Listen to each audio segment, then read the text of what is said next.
Hello students, our next topic is domestic household circuits. Till now we have studied about the basic of electricity, some terms related to electricity. We have studied about the electric potential, electric current, Ohm's law, resistance, types of resistance, and the combination of resistance. Okay. Now in the previous slide we have studied about the combination of resistance, in which we have studied that the resistance are combined into two ways: series combination and parallel combination. Okay. Now in our house we have the different instruments. Okay. Different appliances we are used like bulb, tube light, fan, TV, etc. Now they are also connected in some way, some proper way, so that we get the proper voltage, proper current to the all the instruments. ठीक है, हमारे घर में अलग अलग तरह के instruments होते हैं, उनका जो होता है अलग अलग पावर होता है, पावर के बारे में हम पढ़ेंगे अभी। तो उनको प्रॉपर वोल्टेज मिलना चाहिए, प्रॉपर करंट मिलना चाहिए। ठीक है, तो इसका एक सिस्टम होता है जिससे ये जो इंस्ट्रूमेंट होते हैं वो कनेक्ट होते हैं। ठीक है, तो उसको हम बोलते हैं domestic household circuit, in which the appliances are connected in the proper way, in a proper circuit, so that the household appliances gets the proper voltage and current. Okay, also the domestic appliances have their own resistance. सबका अपना अपना resistance होता है, किसी का ज़्यादा होता है, किसी का कम होता है। तो how we have to connected, हम किससे कनेक्ट करें इनको अप्लायंस को, ताकि ये प्रॉपरली क्या कर सके, वर्क कर सके without disturbing the other appliances. Okay, so we have studied the series and parallel combination.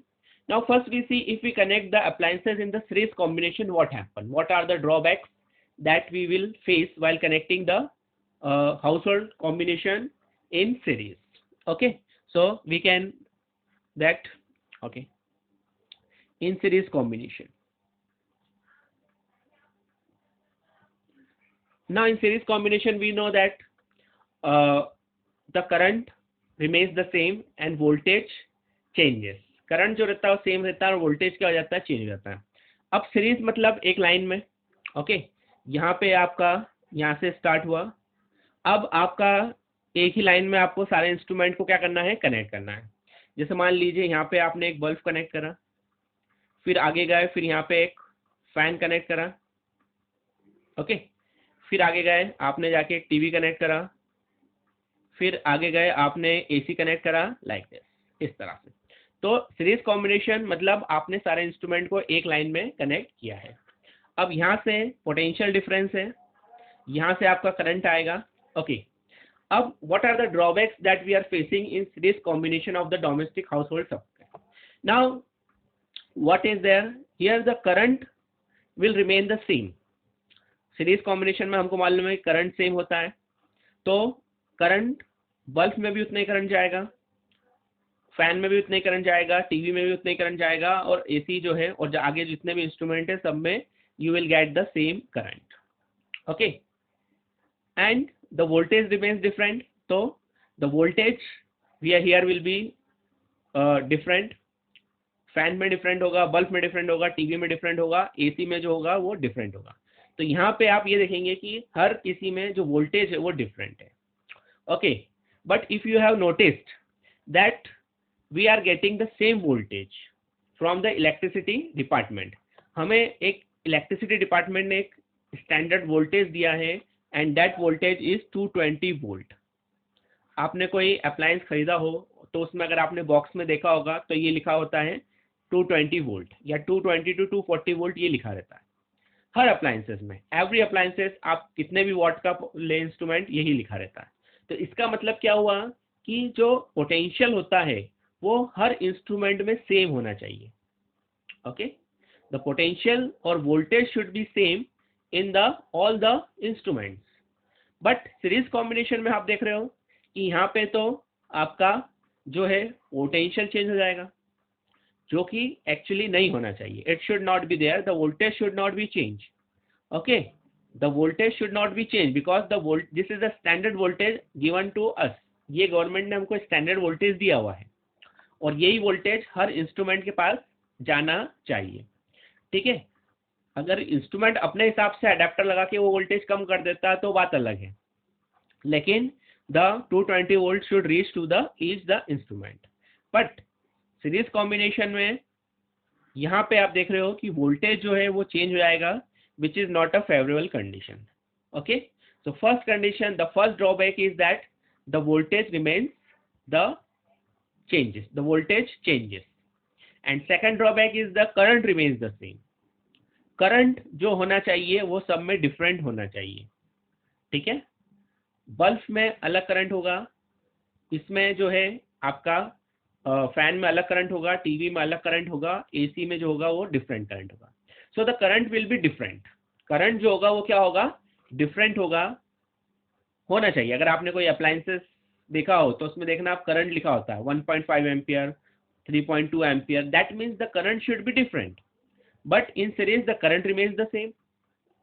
तो दूसरा ड्रॉबैक क्या हो गया कि current remains the same. Okay, then third one, if you are putting the switch, अगर आप यहाँ पे स्विच पुट कर रहे हो, यहाँ पे आपने एक स्विच पुट करा, ओके, फिर ये स्विच आपने ये बल्ब के लिए स्विच पुट करा, फिर ये अपने फैन के लिए करा, फिर ये आपने टीवी के लिए करा, ये आपने एसी के लिए करा। अब क्या होगा, यहाँ से करंट आएगा, ये स्विच ऑन है तो ये बल्ब को करंट मिल जाएगा। अगर मान लीजिए कि ये स्विच ऑफ है, बल्ब तो ठीक है आप ग्लो कर रहे हो, लेकिन आपको फैन की जरूरत नहीं है, तो आपने क्या करा, यहाँ से इस स्विच को ऑफ कर दिया, ओपन कर दिया, तो अब क्या होगा, करंट यहाँ से आगे बढ़ेगा ही नहीं, और फिर ना तो वो करंट टीवी को जाएगा, ना एसी को जाएगा, ना आगे इंस्ट्रूमेंट्स को जाएगा। Understand, the current will not flow because this switch is open, and if this switch is open the current will not move forward. Understand? So the what will happen, there is no use of separate switches for the different instruments. Okay, if the first switch is on then the current will flow, if the first switch is off itself the current will not go. यहाँ पे हर instrument पे आप अलग अलग switch नहीं दे सकते, केवल एक ही स्विच रखेंगे और उससे सारे इंस्ट्रूमेंट ऑन हो गए या ऑफ हो गए। लेकिन प्रैक्टिकली तो ऐसा होता नहीं, आप देखते हो कि अलग अलग इंस्ट्रूमेंट के लिए हम अलग अलग स्विचेस यूज करते हैं। तो ये ड्रॉबैक यहाँ पे एक है कि you can not put the same switches और different switches, you can not put the different switches for the different instrument. तो ये एक तीसरा ड्रॉबैक है। और इसके अंदर ड्रॉबैक्स क्या है, देखिए बल्ब का अपना रेजिस्टेंस होगा, फैन का अपना रेजिस्टेंस होगा, और आपका टीवी का और एसी का अपना अपना रेजिस्टेंस होगा डिपेंडिंग अपॉन देयर पावर्स, ठीक है, इनका सबका अपना अपना रेजिस्टेंस होगा। अब we know that in series combination the resistance are added. Series combination में रेजिस्टेंस क्या होता है, R1 plus R2 plus R3, ठीक है। तो इससे क्या होगा, जो आपका इक्विवेलेंट रेजिस्टेंस है, your equivalent resistance will increase.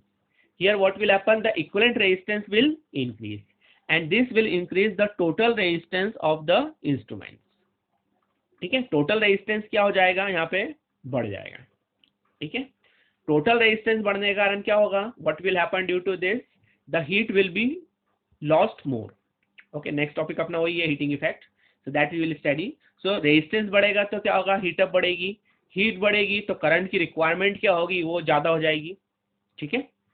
और यहाँ पे एनर्जी जो होगी वो क्या हो जाएगी, लॉस हो जाएगी, the energy will be loss more. So another defect is that the resistance will increase. Okay, जो रेजिस्टेंस जो होगा वो क्या हो जाएगा, इंक्रीज हो जाएगा, ठीक है। तो ये ड्रॉबैक्स है इसके सीरीज कॉम्बिनेशन के। पहला, करंट सेम रहता है which is not required, the current should B change. Second, voltage जो रहता है वो डिफरेंट हो जाता है, which is also not required, the voltage should be same. Third one is that you cannot put the same different switches. Okay, आप अलग अलग switches put नहीं कर सकते अलग अलग इंस्ट्रूमेंट के लिए। And fourth drawback is the equivalent resistance, the resistance will increase. जो resistance होगा वो क्या हो जाएगा, बढ़ जाएगा। So these are the four disadvantage that the series combination has, and these are the big disadvantage by which we cannot put the instruments in series combination. Okay, then its solution is that we have to put in the parallel combination. Okay,